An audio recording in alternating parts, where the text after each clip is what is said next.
Taong 2007 na unang maging pamilyar sa publiko ang pangalan ni Sultan Jamalul Kiram III na tumakbo siya sa pagkasenador sa ilalim ng tiket ni dating Pangulong Gloria Macapagal Arroyo. Pero bukod dito, sino nga ba si Sultan Kiram? Alamin sa balitang hatid ni Isay Reyes. Isa lang si Jamalul Dalus Kiram III sa mga umaangkin sa trono ng Sultanato ng Sulu. Ninuno raw niya ang kauna-unahang sultan na si Sultan Shariful Hashim na mula raw sa bloodline ni Propeta Muhammad. Base sa impormasyong inilabas ng Malacanang, ang ama ni Sultan Jamalul na si Dato Punjungan Kiram ay dating Crown Prince pero tinanggalan siya ng titulo. Kapatid si Punjungan ng dating Sultan na si Esmail Kiram I.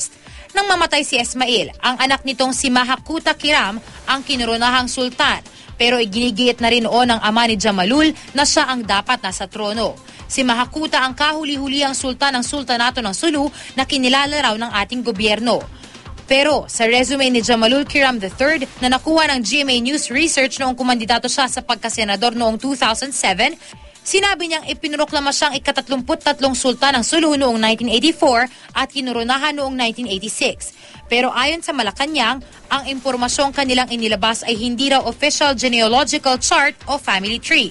Hindi rin daw ito opisyal na posisyon ng Pilipinas. Sa ngayon, lumalabas na may dalawang crown prince ang sultanato, ang anak ni Sultan Mahakuta at ang kapatid ni Sultan Jamalul Kiram III na si Agbimuddin Kiram na nasa gitna ng kaguluhan sa Sabah. Dahil nga sa kanyang pagkandidato, pamilyar sa ilan nating kababayan ang pangalang Kiram. Bahagi siya noon ng Team Unity, ang senatorial candidates ng koalisyon ni dating Pangulong Gloria Macapagal Arroyo. Kinatawan siya ng Partido Demokratiko Sosyalista ng Pilipinas o PDSP.